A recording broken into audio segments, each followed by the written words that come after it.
APBD, apakah ada uang korupsi. Yang pasti saya sampaikan tidak. Saya bisa pastikan, saya bisa declare bukan dari situ. Kenapa kami membutuhkan penjelasan dari Saudara Kaisang terkait hal ini? Karena kami menduga patut diduga itu ada kaitannya dengan penyelenggara negara. Artinya penegasan aja Direktorat Gratifikasi tidak akan mengundang Kaisang untuk diklarifikasi, Mas. Ya, sudah tidak ke sana lagi. Dulu ya, kasih semua. Jet pribadi itu gimana, Mas? Itu milik Mas Kaisang atau dari perusahaan lain, Mas?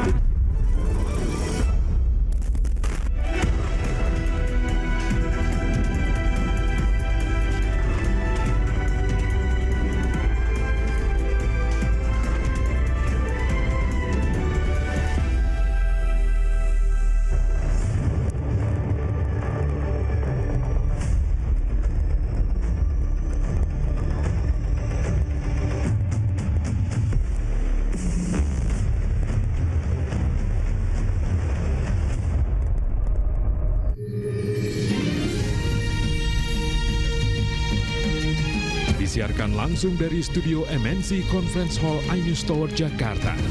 Inilah Rakyat Bersuara bersama Aiman Wicaksono.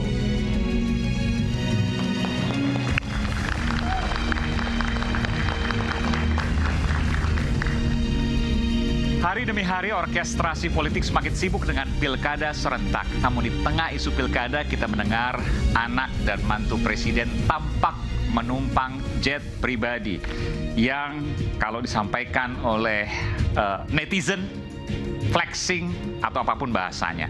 Sontak suara publik bergemuruh. Pulang pergi ke Amerika dengan jet pribadi.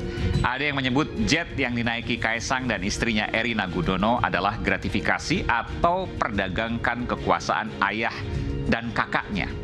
Ada pula opini, itu bukan gratifikasi karena Kaisang bukan penyelenggara negara. Jadi gratifikasi atau hak pribadi? Itu pertanyaannya. Saya Aiman Wicaksono, inilah Rakyat Bersuara.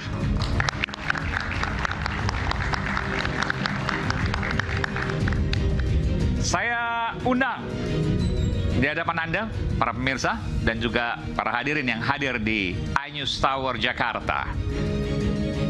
Profesor Andi Asrun, pakar hukum tata negara. Prof. Andi, apa kabar, Prof?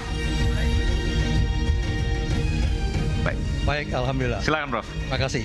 Jadi kalau sebelum duduk, boleh saya tanya sedikit, dong? Ya. Jadi gratifikasi atau hak pribadi berdasarkan hukum itu, Prof?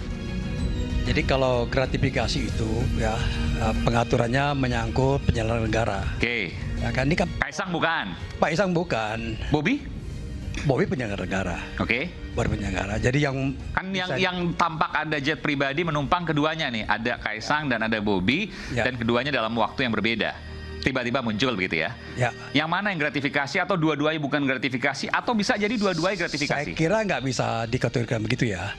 Tapi secara normatif ya, kalau kita persoalkan gratifikasi itu kaitkan dengan penyelenggara negara. Oke.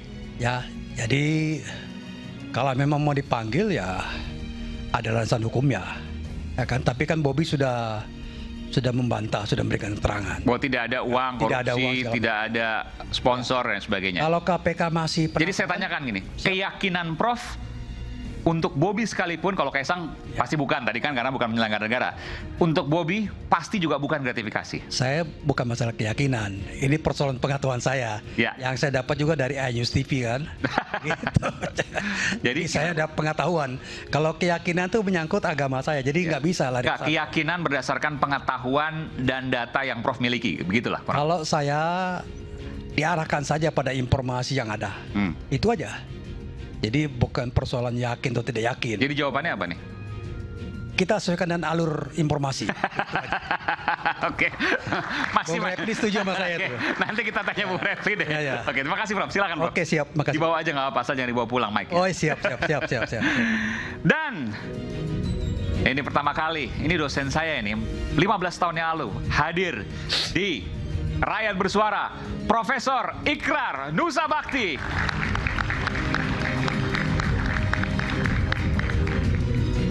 Terima kasih, Prof. Sama-sama. Saya wawancara Prof dikit dulu. Oke. 15 tahun yang lalu saya belajar dengan Prof Ikrar. Kalau Bung Rocky tanyakan misalnya, siapa profesor Anda ya? Kalau Bung Rocky tanyakan ke saya sebut Prof Ikrar. Betul ya? Betul. Dan waktu murid saya lah. Dan waktu itu saya berdebat dengan Prof Ikrar. 2008-2009 saya lupa. Ya 15 tahun yang lalu kurang lebih. Demokrasi itu alat atau tujuan? Nggak apa-apa, sesuai ya. Tujuan, alat. Siapa yang tunjuk tangan yang demokrasi adalah alat? Tunjuk tangan. Ayo tunjuk tangan, jangan awat. Alat. Nggak apa-apa, ya, benar atau salah sesuai keyakinan dan pengetahuan. Siapa yang menganggap bahwa demokrasi adalah alat? Nggak ada sama sekali.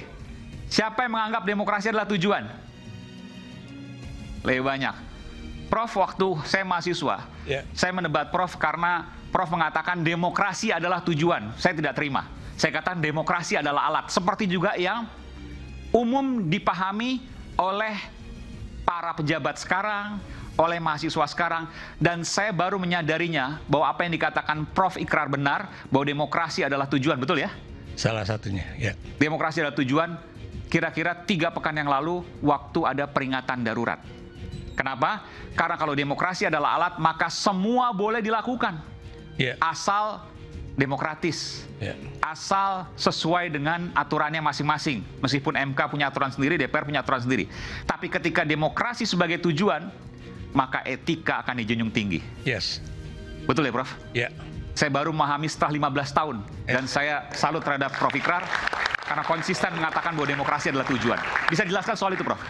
Ya, karena kita tahu ya, pada saat itu Anda tahu bahwa kita belum lama meninggalkan suatu rezim otoriter Orde Baru, gitu kan? Dan Anda masukkan itu pada masa di mana presiden baru aja terpilih secara demokratis ya, yaitu Pak SBY ya. 2009 betul. Ya. Dan Anda adalah salah satu dari generasi jurnalis ya yang ikut kuliah di Departemen Komunikasi, ambil kalau nggak salah Magister Ilmu Komunikasi Politik ya, Manajemen Komunikasi, di mana saya salah satu dosennya yang mengajar mengenai hubungan antara demokrasi dengan komunikasi, gitu kan, politik dengan komunikasi, gitu. Dan saya melihat bahwa kenapa itu adalah tujuan, karena kita tahu kalau kemudian kita terus beranjak dalam satu proses dari authoritarian rezim to demokrasi, ya, itu kita akan terus masuk ke dalam suatu lingkaran setan, ya. Dan pada saat itu Anda masih ingat ya, itu tidak semua mahasiswa saya yang setuju dengan saya. Betul, termasuk saya juga, saya mendebat Prof waktu itu. Dan juga kita tahu pada saat itu tidak sedikit ya, ada juga tentara di situ, ada juga jurnalis, sebagian besar, dan juga ada juga yang boleh dikatakan anggota partai politik ya. Anggota DPR juga ada. Anggota DPR juga ada. Ada juga yang belum jadi anggota DPR ya, yang sekarang menjadi orang yang punya podcast yang cukup terkenal. Akbar Faisal sebetulnya. Akbar Faisal. Jadi ya begitulah ya, sampai sekarang saya masih konsisten ya, bagaimana kita bisa menjadi sebuah negara demokrasi yang sebenar-benarnya demokrasi, gitu kan. Jadi bukan kemudian seakan-akan kalau misalnya melalui pemilihan umum tidak ada itu yang disebut dengan dinasti politik ya. Padahal kalau misalnya Anda cuma dikasih siapa orang-orang yang Anda bisa pilih, itu namanya udah ada rekayasa politik di situ, dan bukan mustahil itu pasti ada pendekatan-pendekatan dinasti di dalam proses pemilihan umum itu. Dan itulah demokrasi sebagai alat kalau tidak dijadikan tujuan. Betul ya. Dan kita juga tahu ya, baru-baru ini ya terjadi konflik ya di dalam kekeratonan di Solo sendiri, gitu kan, antara siapa yang memukul gong dalam acara skatenan kemarin ya, antara kelompok satu dengan kelompok yang lain gitu kan.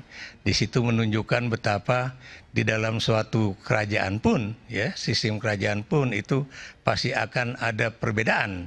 Kalau kemudian mereka memang sudah terpecah di dalam dua kelompok kerajaan atau keturunan kerajaan yang kemudian masih berkonflik satu sama lain begitu. Kesimpulannya adalah demokrasi sebagai alat bisa diakali, tapi demokrasi sebagai tujuan taat konstitusi. Yes. Terima kasih, Prof. Sama-sama. Silakan, Prof. Oke, terima kasih. Sekali lagi kita berikan tepuk tangan yang meriah untuk Prof. Ikrar Nusa Bakti. Selanjutnya, saya juga ucapkan selamat datang kepada Bung San Salvator, Wakil Ketua Umum Jokowi Mania. Nah, kalau ini lebih hitam putih dari Prof. Andi Astro nih. Silakan, Bang San Salvator. Panggil saya Pak, Bang San.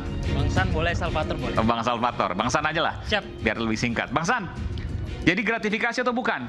Kaisang beserta istrinya, Bobi beserta istrinya. Iya, pertanyaan. Gratifikasi atau hak pribadi? Pertanyaannya gratifikasi atau bukan? Iya. Ya kan? Pertanyaan selanjutnya, Kaisang itu pejabat publik atau bukan? Bukan.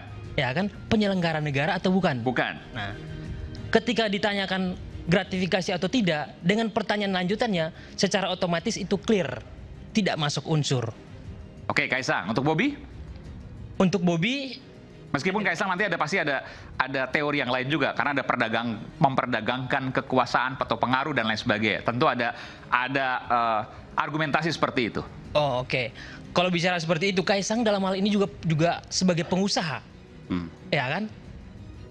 Dia pergi ke sono kemari dalam rangka menjalankan usahanya juga boleh dong. Nggak bisa kita ngelarang semua perlakuannya. Seperti itu. Oke. Untuk Bobi misalnya? Terkait Bobi sendiri, itu perlu... agak ragu-ragu nih jadi. Bukan ragu-ragu. Bobi itu... Lebih dekat lagi dong. Bobi itu sudah disampaikan secara terang benderang oleh beliau sendiri bahwa tidak menggunakan APBD, tidak menggunakan APBN. Tidak menggunakan uang korupsi. Iya. Tidak menggunakan sponsor. Iya, tidak menggunakan itu. Oke, itu udah jadi clear. Uangnya dari? Kalau pertanyaan seperti itu tanya ke Bobi. Oke, kita berikan tepuk tangan Bung San Salvator. Kemudian selanjutnya Bung Refli Harun, Profesor Refli Harun, pakar hukum tata negara. Jadi kita ada 3 profesor di sini. Nanti mudah-mudahan cepat jadi profesor juga, Bung San Salvator. Provokator. Silakan. Enggak, saya mau komentar dulu, bukan soal ilmunya. Makin kesini makin muda aja nih kawan kita. Karena dekat Aiman ya kan, jangan terlalu jauh lah bedanya. Apa karena jadi podcaster? Podcastnya luar biasa dan saya selalu ikut. Belum lagi soal polling, rajin banget.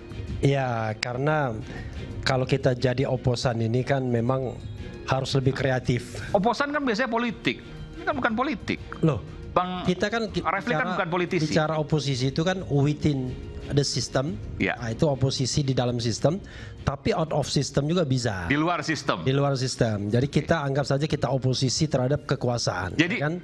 Jadi makanya duduknya di sini. Jadi Bung Refli sudah menahbiskan diri ya sebagai oposan. Iya, dalam pengertian bahwa kita akan keep on eye terhadap pemerintahan ya. Makanya saya mengatakan, wah ini agak berat juga nih mengatakan, saya tidak akan masuk pemerintahan walau ditawari jabatan apapun. Keren nggak? Oke, tapi kalau komisaris kan beda. Nanti tetap oposan komisaris tetap beda. Tetap akan saya tolak. Oh, komisaris tolak juga? Iya.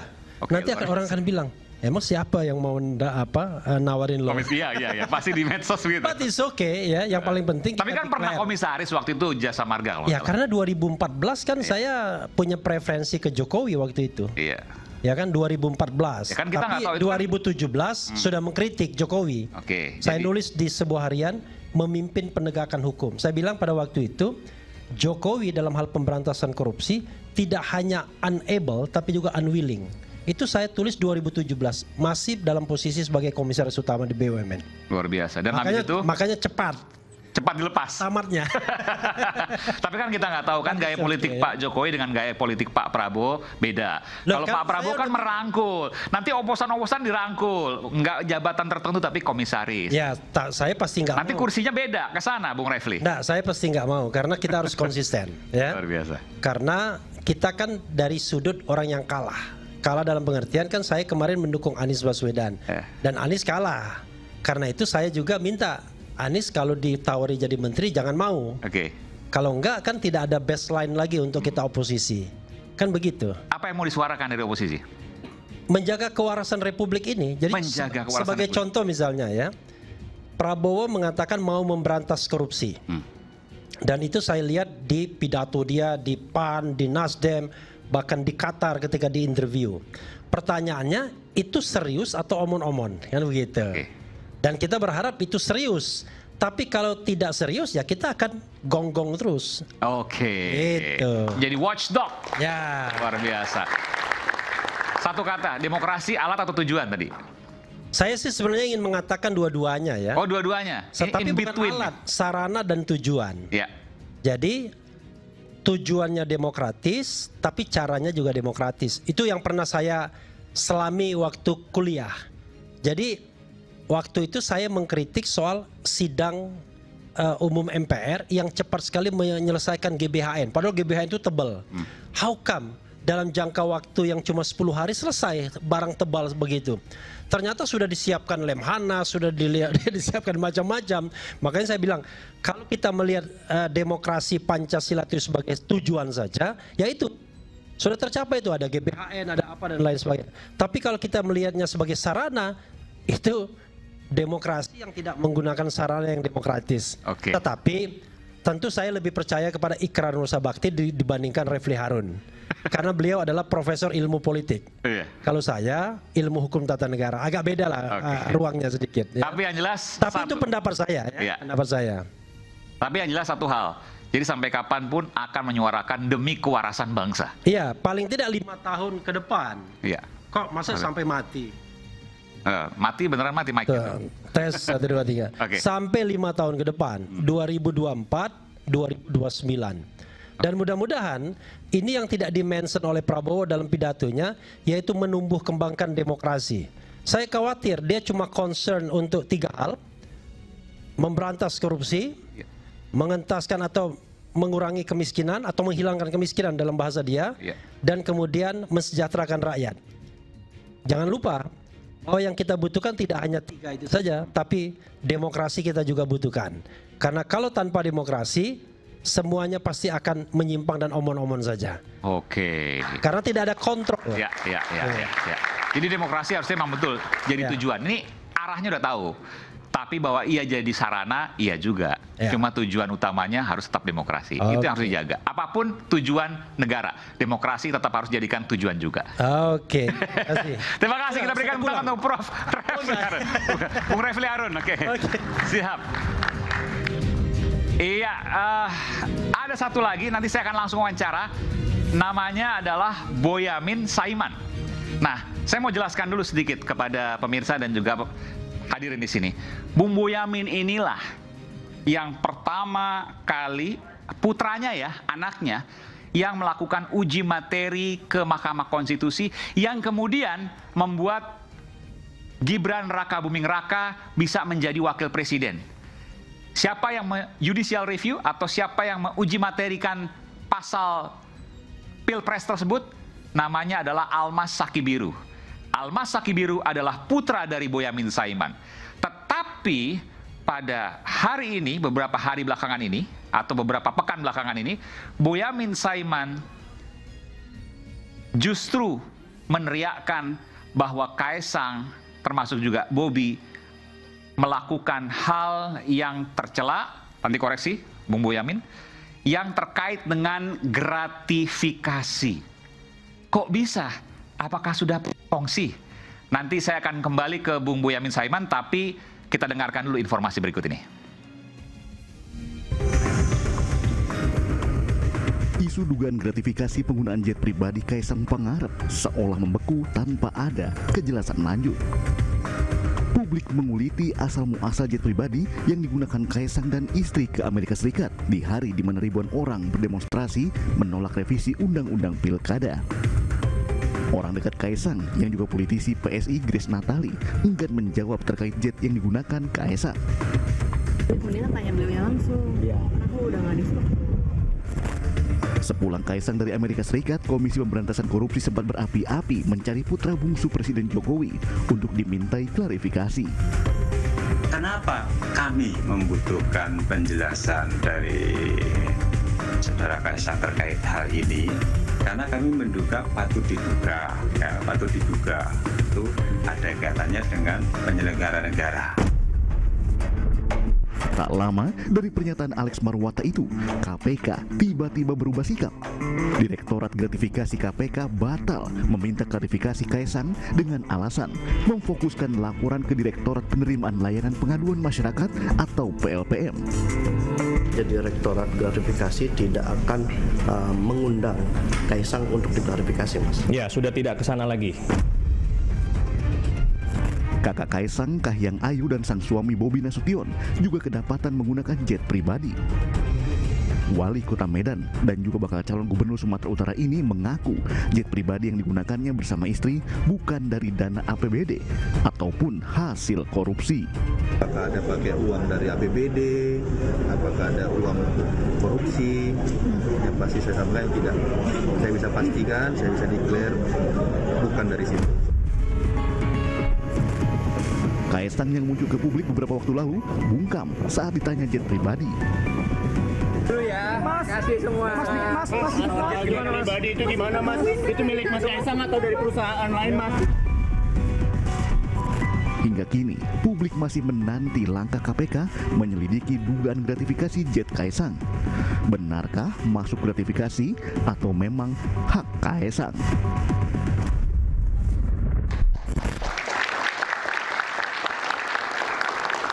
Saya langsung menuju ke Bung Boyamin, tapi sebelum ke Bung Boyamin, saya boleh break dulu Bung Boyamin ya. Saya sapa dulu Bung Boyamin. Halo. Iya. Siap dengan pertanyaan-pertanyaan saya tadi ya, soal putra Anda, soal apa yang kemudian gratifikasi atau tidak, tentu pertanyaan seputar itu yang saya akan tanyakan pada Anda, Bung Boyamin. Siap. Oke, kita akan kembali saat lagi, saya nanti akan kembali ke Bung Boyamin Saiman, saat lagi tetaplah bersama kami di Rakyat Bersuara.